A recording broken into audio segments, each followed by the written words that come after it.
Good evening, everyone. Welcome to the book report. I'm Christy from Vintage Books in Vancouver, Washington. Hopefully, I'm sitting in the right spot. I think so.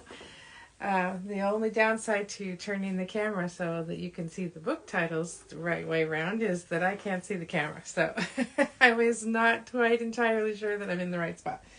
But I wanted to regroup after a week off last week and jump back into our 2024 reading challenge. This week we're going to talk about middle grade books. Middle grade books are roughly first or second grade when kids transition from the very early readers into chapter books, and they go roughly up to 7th or 8th grade when the kids are 13, 14 years old. So just like YA, that covers a pretty wide range of age levels, developmental levels, reading levels. So you can find quite a variety of books for all different ages of kids. From anything like The Bad Guys, or I'm trying to think of, like Ricky Ricotta was one of them when my kids were little. All the way up to something like the first few books of the Harry Potter series, the first few books of the Percy Jackson series, that level of book. So if you're out there thinking, oh, my kid's got a really high reading level, but maybe they're a 6th grader or 7th grader, there's still going to be material in middle grade for them to read, and developmentally it'll probably be for most kids a better fit than, jumping up into YA. Totally depends on the kid, and there's a lot of overlap between middle grade and YA by the time kids get to be 6th, 7th, 8th grade. So none of these categories that we invent in publishing are hard and fast rules. They just kind of give guidelines of what the subject matter might be, what the topics might be, what are the age levels of the protagonists in the story, and that kind of thing. So tonight I picked 2 used books from the store and 2 new books from the store that I wanted to just share. I personally enjoy them, but they also represent different time periods of books, and also different genres. So the first one I grabbed was a book from a while ago. It's called The View from Saturday by E.L. Konigsberg.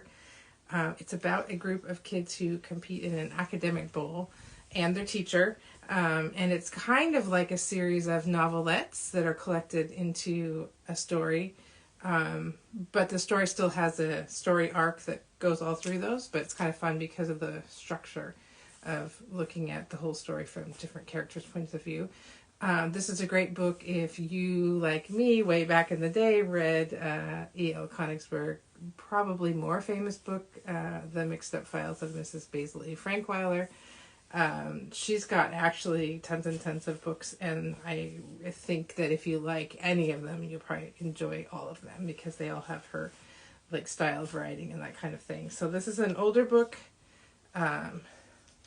but lots of fun still. Was a Newbery winner. I grabbed a newer Newbery winner from Kelly Barnhill. This is the 2017 Newbery. I think that's right. I'm looking. Yeah, 2017 Newbery winner. It's about a village that every generation makes an offering of a child to the witch that lives nearby to try to stave off whatever evilness that she's going to bring upon them if they don't do that. Even though the actual witch is not a terrible person. So one of the children that are offered to her accidentally eats moonlight, which makes them magic. And so the witch decides to raise this child herself, and all the things that ensue after that. Also people from the village with their images of the witch and how she needs to be eliminated. So this is one that had lots of buzz a few years ago. There's obviously fantasy elements to this one because there's magic involved. So Kelly Barnhill has other really great books too. So if you pick up this one and really enjoy it, you'll have other options to read. So give this one a try. A couple ideas from our new book selection. One is called Dream Annie Dream. It's by Waka T. Brown. She is an Oregon author, and this book was the 2023 Oregon Book Award winner. It's about a Japanese American girl growing up in the Midwest. She gets to 7th grade. She's all excited about some of the opportunities that she's going to have, including trying out for a play. And she gets an important role only to overhear classmates saying, well, the only reason she got the role is because she's Asian. And so it talks a lot about, microaggressions, racism in all its forms, and a kid going through school and having to deal with that, and just dealing with also all the normal things about being in 7th grade and growing up and all that kind of stuff.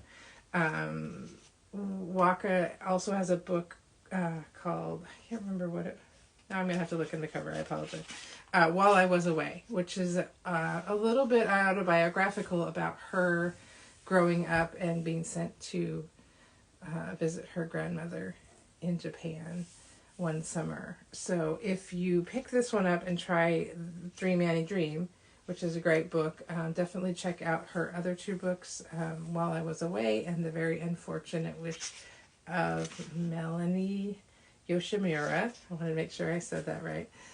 Waka has also been our guest a couple times on Vintage Books Live, so you can go back and see those interviews in the history on our YouTube channel. Been very fun to talk to her about what she brought into her books from her own experiences and that kind of thing. So definitely check that out. If you're looking along the lines of fantasy in some of the more recent releases, this is a favorite of mine called The Other Words by Justine Purcell Winans. I wrote down the first line because I absolutely love it. River Rydell always knew they were destined for greatness, but they were very determined to make sure it didn't happen. So basically the premise is that River is the chosen one and they are going to rise to become a hero, only they really would rather not have anything to do with all that. It's middle grade horror, but it's middle grade horror, so it's spooky and creepy and fantastical, but not to the point of being unenjoyable, if that makes any sense. And definitely check this one out. Check out the interview with Justine that's also on our YouTube back material.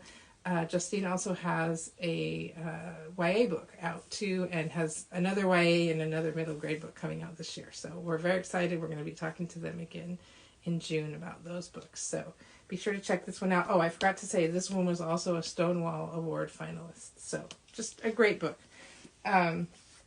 And one thing that I wanted to mention about middle grade books is I don't know if middle grade has quite the adult crossover that YA does. YA has a reputation for having a lot of people who are adults just reading it because they're great books and we love them. I don't think that happens as much in middle grade, but I would strongly encourage you to not skip that category in the reading challenge. There is so much wonderful stuff going on in middle grade writing today.